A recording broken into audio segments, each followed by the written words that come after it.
In this video, we're going to talk about how I expose my images correctly and the tools that I use to help me do so. We've already touched on the camera settings that contribute towards exposure, and I will touch on them again for clarity, but by the end of this video, you'll know how to nail exposure every time. First, let me explain what exposure is. Exposure refers to the amount of light that reaches your camera sensor, directly affecting the brightness of your image. Proper exposure ensures that your footage is neither too bright, overexposed, nor too dark, which would be underexposed. Achieving the right exposure allows for more detail in both the shadows and the highlights, enhancing the overall quality of your image. Like most things in filmmaking, there are nuances to this, and sometimes I will overexpose or underexpose certain parts of an image on purpose due to limitations, difficult lighting scenarios, or creative choices. Most of the time though, I'm looking to have my entire image properly exposed, which is what I'm going to teach you. The exposure triangle consists of three elements that work together to determine exposure. They are aperture, shutter speed, and ISO. Then there is a fourth and final way to expose your images, creating an exposure square if you like. Neutral density filters reduce the amount of light entering the lens without the need to change any of the settings mentioned. Think of them as like sunglasses for your camera lens. I use variable ND filters, which when they're turned, they can go from basically clear all the way to pitch black. Be careful though when you're getting closer to the darker stage of a variable ND filter, because right as you turn it from pitch black back to clear, it'll actually create an X-shaped vignette, which of course you're not going to want. ND filters don't alter the color of your image, they simply help you expose correctly when filming outside during daytime. I use a variable ND instead of fixed ND filters because if I didn't, I'd have to switch filter every time I wanted a stronger or weaker one. The great thing about these filters is that you don't have to increase shutter speed so you can maintain cinematic motion blur at double your frame rate, and it also means you can still shoot with low apertures, maintaining shallow depth of field and that beautiful background blur, all while exposing your images correctly. Before we dive into these tools, I'll be honest, now that I have a lot of experience shooting, I mostly rely on just my eyes to expose images. I tweak my settings until I'm happy with how things look either on my camera screen or monitor, and I can tell if something is too dark or too bright or the white balance is off. This is because I'm referencing what my eyes are actually seeing in real life versus what my camera is seeing and making sure that they're similar. As I've already mentioned in a previous video, I shoot in a log profile, which typically would be difficult to tell if it's exposed correctly because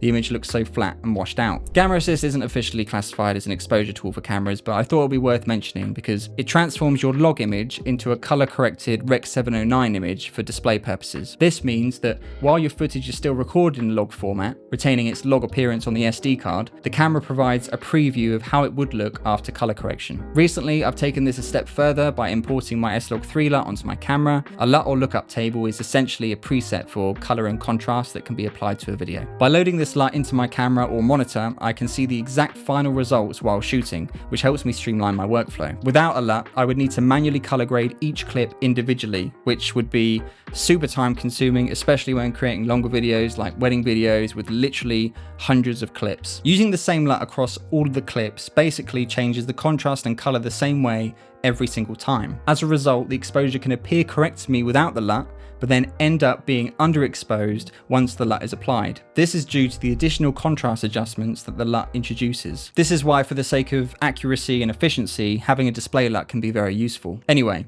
let's talk about real exposure tools. The first tool we'll cover is the histogram. You can usually access this by pressing the info button on your camera. The histogram provides a visual representation of the exposure levels in your image. As your exposure becomes too dark, the white area of the histogram will shift to the left, indicating that your shadows are too dark and you will lose detail. Conversely, if you overexpose your images, the white area will shift to the right, showing that your highlights are too bright, and again, you'll lose detail. The goal with a histogram is to keep the white information centered in the middle of the chart. The next tool that's commonly used for assessing exposure is the waveform. This is essentially a vertical version of the histogram, with the vertical axis displaying exposure levels ranging from 0 to 100 IRE, 0 being black and 100 being brightest white. If the waveform touches 100, it indicates overexposure, while touching the bottom at 0 signifies underexposure. A waveform provides more detailed information than a histogram as it reads the exposure across the frame.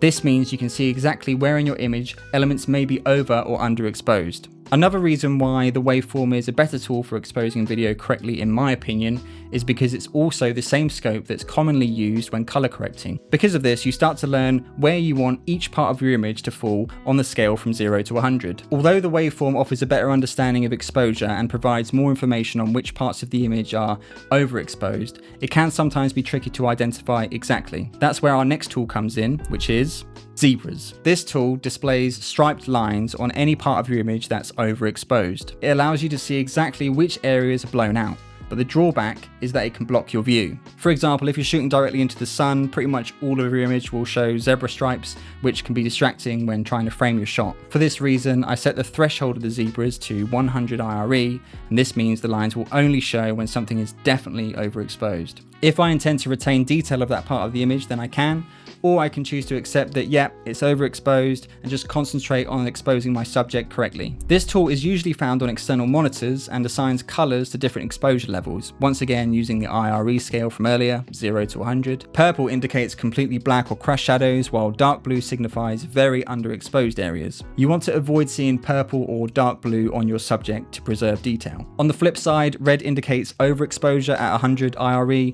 and orange ranges from 90 to 100 IRE. Ideally, you want to steer clear of red or orange unless you're shooting directly into a bright light source. One of the best features about false color is that it helps you ensure that skin tones are properly exposed. Generally, skin tones should be between 45 and 65 IRE, which falls between light gray, pink, medium gray, and green on the scale. If you start to see yellow on the skin, then that's a sign of overexposure. If you see dark grey on the skin, that's a sign of underexposure. Keep in mind that if you're shooting in a flat picture profile or in log, everything may appear grey, so applying a display LUT on your external monitor is crucial for accurate exposure readings when using false colour. The one drawback of using false colour is it pretty much fills your screen with all these colours, making it almost impossible to see your scene properly. That's why it's best used with a monitor like the Atmos Shinobi, because I can toggle it on or off with the touchscreen. It's an excellent tool to have for quick reference to ensure that your shadows aren't crushed, your highlights aren't clipping, and of course your skin tones are properly exposed. That's it for this video. Now you know exactly how to expose your images correctly and what tools to use to help you do so. Have fun with it, and if you have any questions, you can ask me.